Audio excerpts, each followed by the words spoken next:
Well, it's a little bit fucking warmer. Thank God for that. Some of this shit's melting. I mean, seriously, this had to be the worst Christmas on record as far as getting anything done. But there's an upside to everything, especially freezing weather, because all that shit that I couldn't afford around Christmas time, like, you know, the bags of Christmas chocolates, the loaves of stolen cake, and all the other wonderful shit.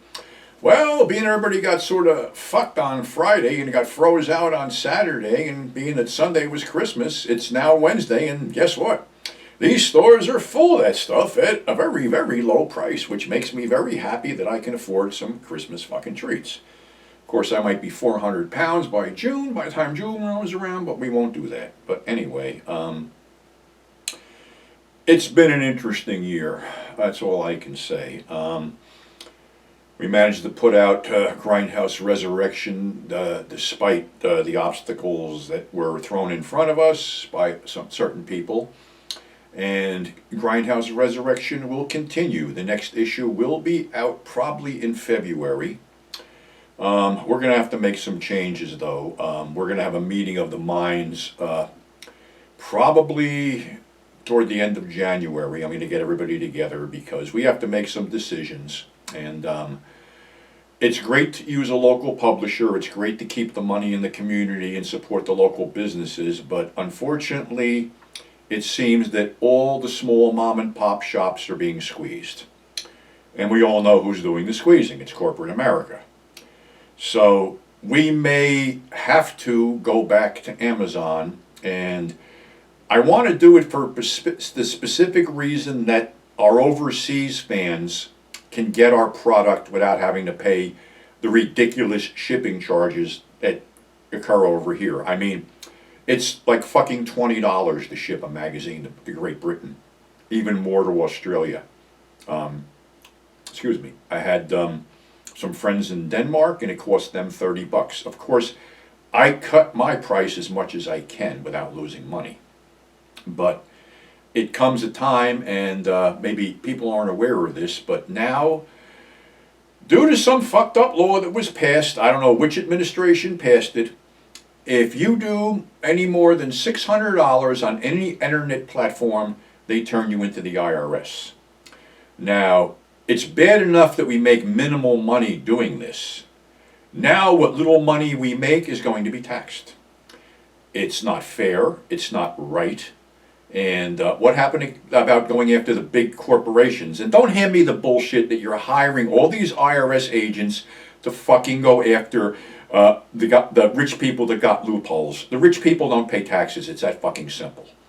These people were hired to go after assholes like me that needed eBay and other things to supplement the shit they get from Social Security to keep us surviving. How I'm going to overcome this, I don't know. I got an email from Senator Sherrod Brown yesterday saying that he's with a group of senators that are trying to get that threshold raised to $5,000, which would be nice. I mean, seriously. I mean, this is fucking bullshit. And what's going to be next? I turned 70 in September. I got a lot of cash gifts via PayPal from friends and family. Now that's taxable. What are you going to do? Have an IRS agent in my driveway if I have a garage sale checking this stuff out? I mean, come on. You people know who the fuck is cheating you. Why not go after them? Why are you bothering poor assholes like me that are basically just getting by? But we will do, we will do better than get by. We're going to make this thing fucking work. I mean, I'm happy that the magazine got published.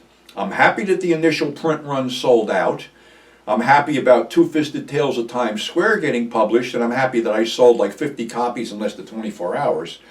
But it's not getting into the hands of some of the fans that really want to read it, for the simple reason that a lot of fans are used to shopping on a website. So we're going to do our gut level best to try to alleviate that situation without fucking anybody in the process, especially me. If you look at what happens in this country, you will see certain things. And one thing I remember Roger Corman said when they did Star Wars and Jaws, that they finally figured it out. Well, yeah, the big boys watch the little boys take the hits, pay the fines, take the shit from the fucking government, the religious leaders, whatever, and then they moved in and swooped up everything. So that basically killed indie films in Hollywood, whatever. But it goes deeper than that. If you really look at what's going on, do you realize that a lot of this country's business model was taken from the mafia? Seriously. I mean, guys like Ed and Bill and some guys, Nick, guys that are close to my age will know what I'm talking about. You grew up with certain things, and certain things were the numbers game. Now, the numbers game gave birth to the picket. The pick 3, the pick 4, whatever. And how did that happen? Well, first off, there was a lottery. It was a millionaire lottery going back years ago when they first started this in Jersey. And it was only one ticket. You just bought, you didn't pick numbers, you bought a ticket, and I think at the end of the month that ticket was drawn, and whatever, that $1 million or whatever. May not have been that high back then. But as somebody growing up, I remember these guys used to come into the candy stores and stuff. They were older guys, older Italian guys or retirees or something, that would walk up to the proprietor and be handed a bag full of little paper slips and money. And this was the numbers racket. And what it was it spawned the pick 3. Because you would pick numbers, the bet would be 50 cents, $1, whatever. The straight payout, if I remember right, was $250, and the box payout was $50. And the numbers were the last 3 digits of the handle of a certain racetrack, be it Aqueduct, Yonkers, or whatever they were using. So yeah, that spawned the picket. And what happened? We became a lottery in every fucking state. I mean, they basically took something that the mob had done and other organized criminals had done, and they made it legit because the state benefits. Isn't it a wonderful fucking thing? It goes further now. Now they're trying to legalize something that they never wanted to legalize before, sports betting. And that was a huge thing with the mob. Remember, guys used to come in bars with football tickets, pick this, the over-under, or whatever. I never gave a fuck because I never followed sports. But here's something else that was in the domain of organized crime. And once again, the states adopted it. And loan sharking, there's another thing that was, in the realm of organized crime. And now we have payday loan places, which charge an exorbitant rate of interest. It's sort of like you'd meet a guy in a bar, you'd be broke, you'd borrow $20 on Friday, and you bet your ass you better have $25 for that guy next Friday. That's the way it worked. And it goes on and on. I mean, legalized weed, things like that. The big difference between the big government and the mob was, the mob at least left you something to survive on. They never took everything. What happens today? They take everything. It's fucking ridiculous. But it's just observations that I make growing up, because like I said, I'm old, I'm up there, I'm 70 years old, and I'm sure that, the general aim is basically to get rid of guys like me. They don't want guys that basically think for themselves like a lot of us do. They want people to depend on them to survive. I don't depend on anything to survive. I get my Social Security and whatever I can hustle. How bad I'm going to get hit this year, I don't know. But like I said, it's completely unfucking fair. But, we're getting into a whole new year, 2023. I can't say that 2022 was that bad. This time of the year gives me some bad memories. December 31st will be the first anniversary of the passing of my good friend Gary Clark.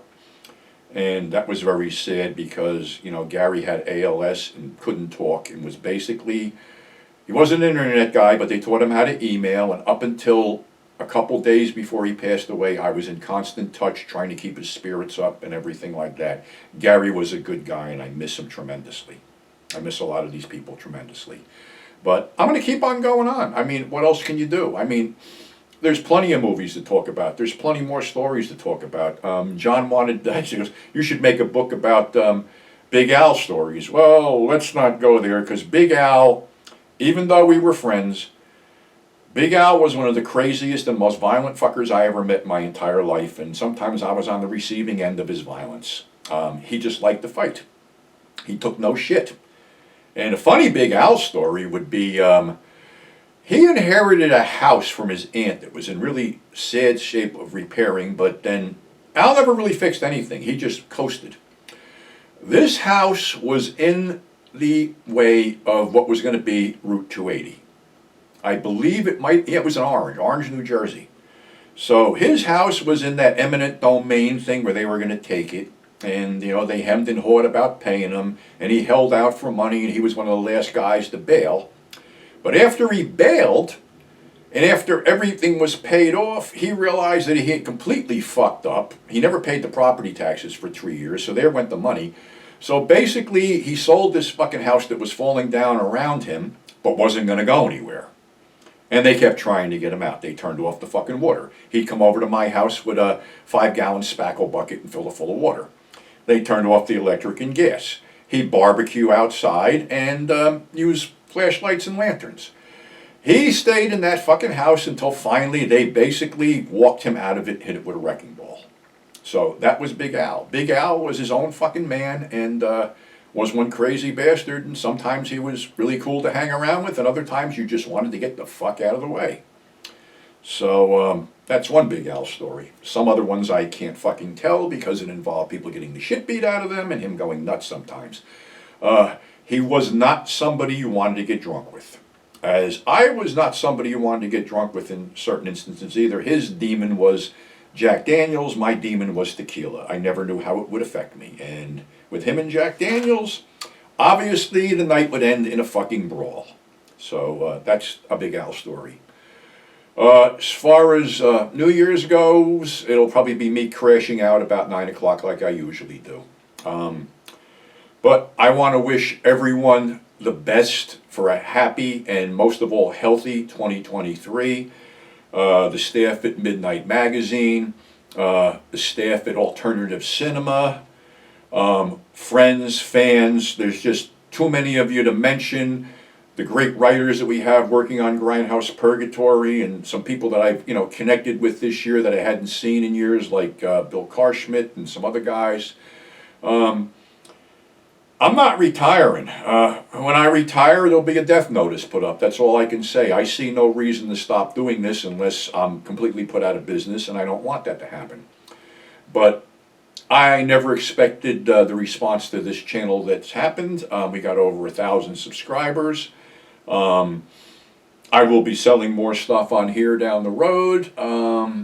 It's all good. I just want to keep this going, and I thank you for your support, your friendship, and we're going to make 2023 another really fucked up year to remember.